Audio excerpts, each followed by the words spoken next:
We'll start at 15. We're not up in the satellite yet. Oh, okay.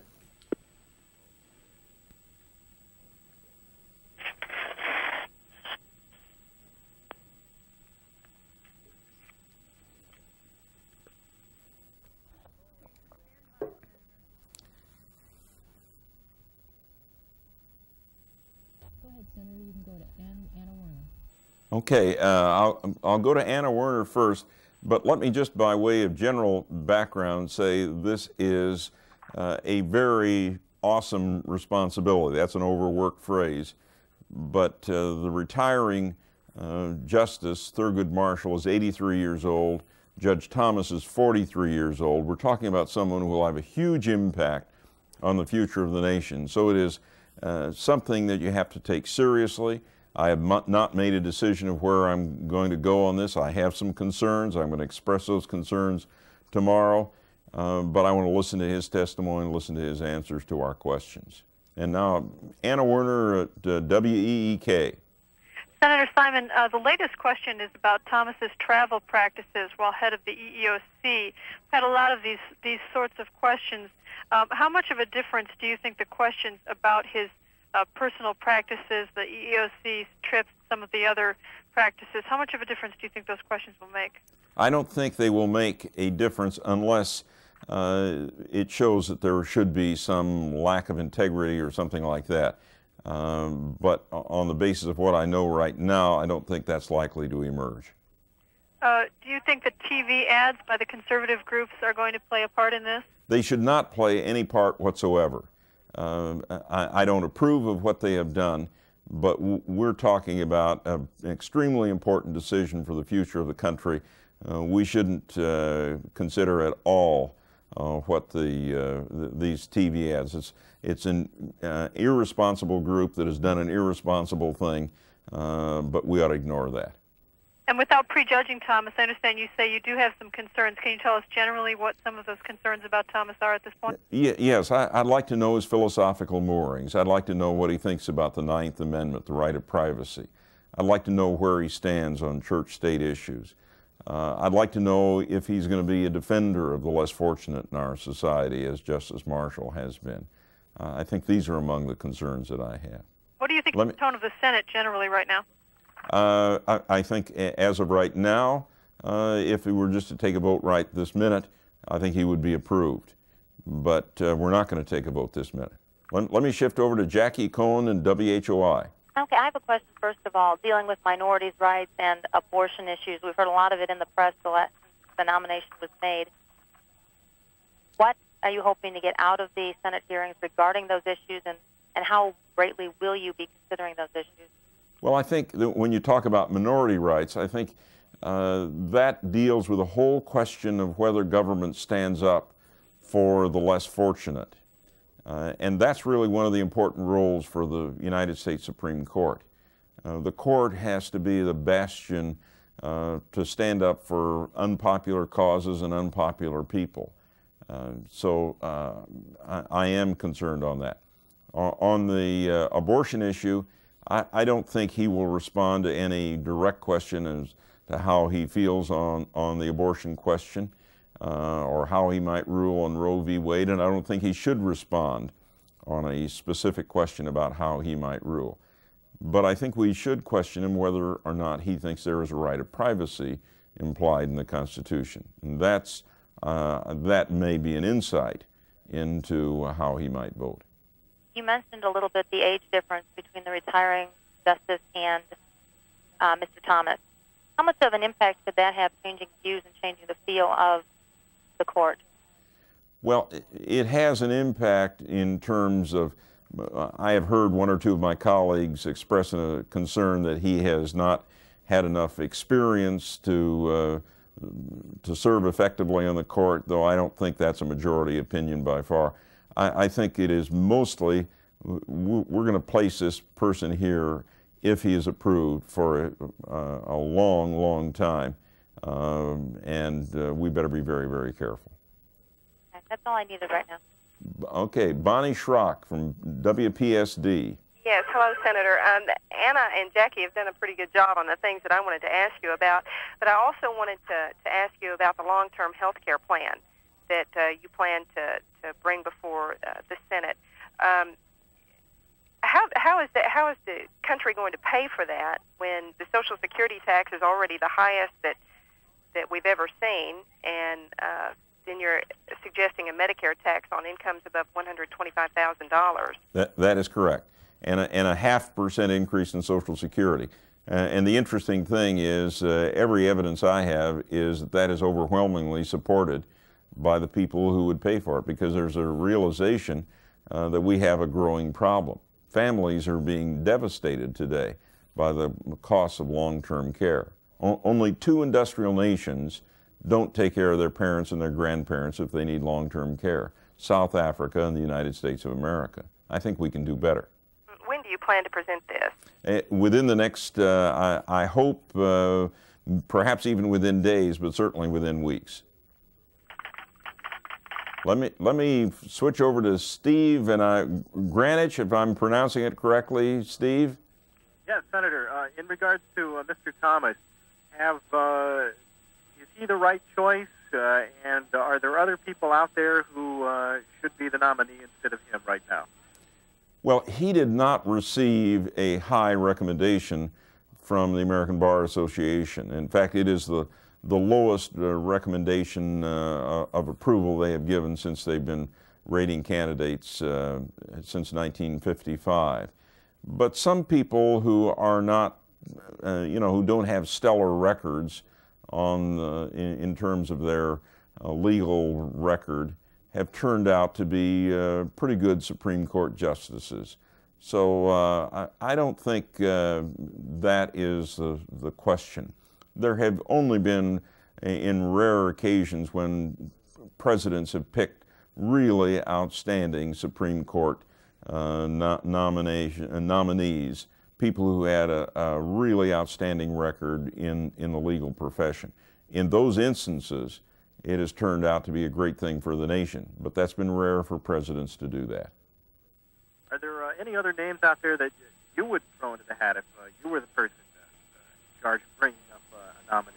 Well, I think there are a great many other names that I think the president should have considered, and maybe they were considered. I don't know.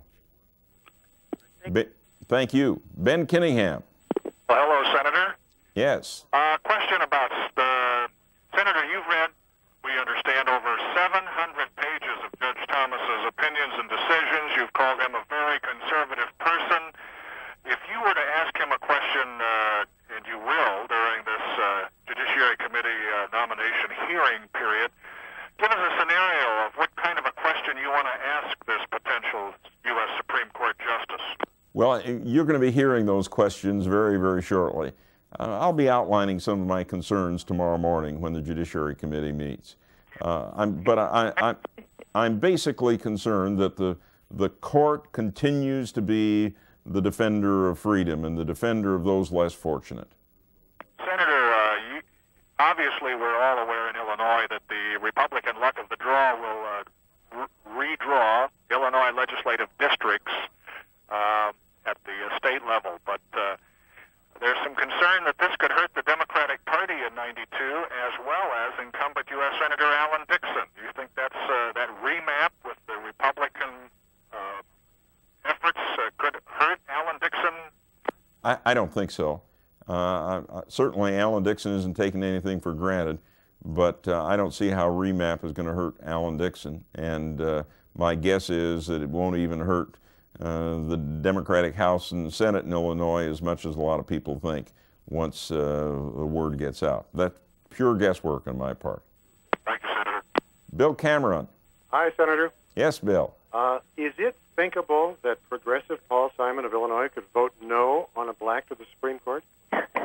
Well, I'm not going to vote for or against him on the basis of his racial background. I think it is a plus that the president has nominated someone who is African American. I think diversity on the court is a healthy thing. But I think Justice Thurgood Marshall hit it correctly when he said his views are much more important than his racial or religious or ethnic background. Well, to what extent, if any, are you impressed by him pulling himself up from the bootstraps? Well, I am impressed by that, and I like him personally. But being impressed by the pulling himself up by his bootstraps and liking him personally is not a basis for voting for him for the United States Supreme Court. That's a very, very heavy responsibility to be on that court. And that's one I'm going to have to weigh very carefully. So you'd vote no if he were too conservative? Well, I don't want to put a label out there, but I would vote no if I thought he would not stand up and defend those who are less fortunate in our society. Okay, thank you much. Thank you. Jim Howard.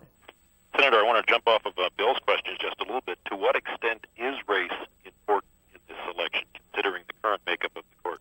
Well, I think it was clearly a factor in the president's determination, and I don't criticize the president for that. I think the president should have been more candid in saying it was a factor. To deny that is to deny reality.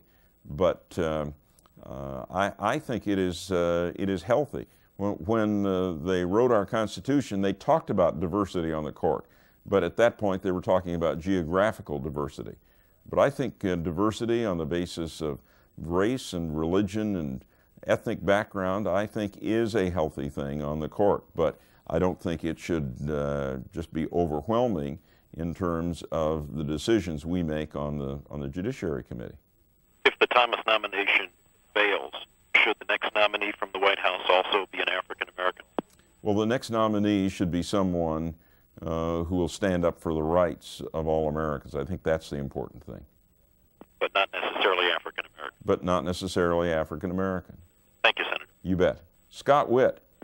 Senator, I apologize for coming in late, but I was wondering if you could comment on why you asked President Bush to halt all nuclear weapons tests, number one, and number two, what you think the likelihood of that appeal will be. I just don't know. But it seems to me that I hesitate to even use the term Soviets today. I'm not sure what that means right now. But when leaders over there of the Russian and the various republics are saying right now, we want to do away with nuclear weapons, we're going to stop all nuclear warhead testing, for us to be spending huge sums of money to develop more accurate and more powerful nuclear weapons through testing, I don't think makes any sense at all. I think we have all kinds of other needs. So my hope is that the President will listen to this.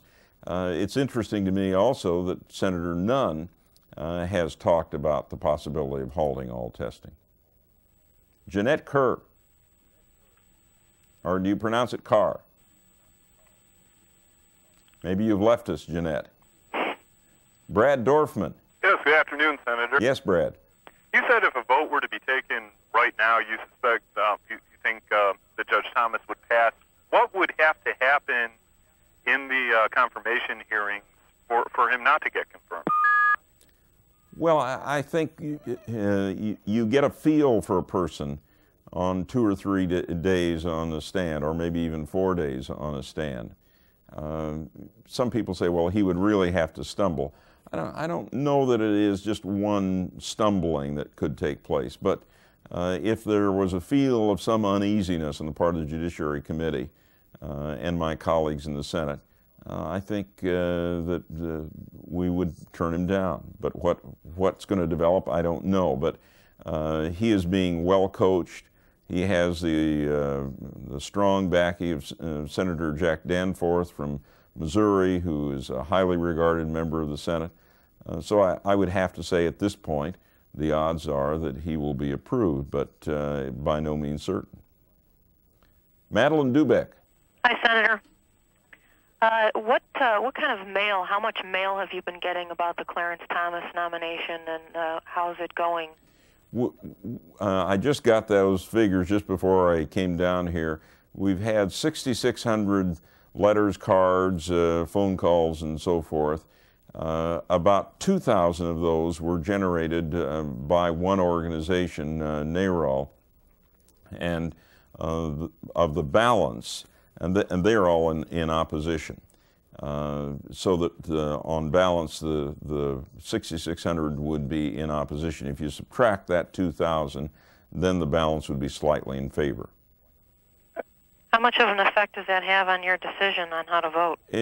Frankly, I appreciate people writing in, but this is one where I'm going to have to listen to him, study his record, which I have. As somebody's already mentioned, I have now read 800 or 900 pages of his writings and testimony, and weigh this very carefully. I can't weigh the mail on this one. Wendy Koch. Yes, Senator, I wanted to ask you about Thomas's record on the EEOC. You chair the Employment Subcommittee of Labor.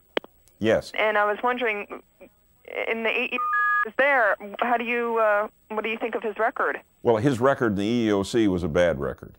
And when President Reagan renominated him for the chairmanship, I voted against him for that, though I later voted for him for the appellate court. But clearly, he didn't believe in the law, and it showed in the way he administered the law. If he were up for an administrative position, I don't think there's any question I would vote against him. That's not what he's up for. I see. How much, if he is confirmed, how serious of a tilt will this add to the Supreme Court? I mean, it seems as if it's already gone in a certain direction. How much of a difference would it make? Well, that's one of the things I have to weigh, and that's one of the questions I'm asking myself as I take a look at this whole thing. So I don't know the answer to that yet. I hope before the hearings are over to get a better feel for that. Okay. Aside from NARAL, which other groups are you hearing most from? Where's I would say we've heard more from them. I have heard, and I have been going out talking to people, and the question comes up. In terms of the African-American community, I would say the leadership has been pretty overwhelmingly opposed. Grassroots Black America, or in Illinois particularly, there is more support. Okay, thanks. Bob Estel. Yes, Senator. Today you asked President Bush to convene a new economic summit with the idea of shifting more money from defense to domestic needs. In view of the administration's rejection of Armed Services Committee Chairman Aspen's proposal to take $1 billion from the defense budget and provide aid to the Soviets this winter, what likelihood is there that Bush would go along with such a call for a summit? I can't tell you, but I think we're talking about something very different from Les Aspen's call. We're talking about meeting needs that I think all of us recognize, or if nothing else, reducing the deficit.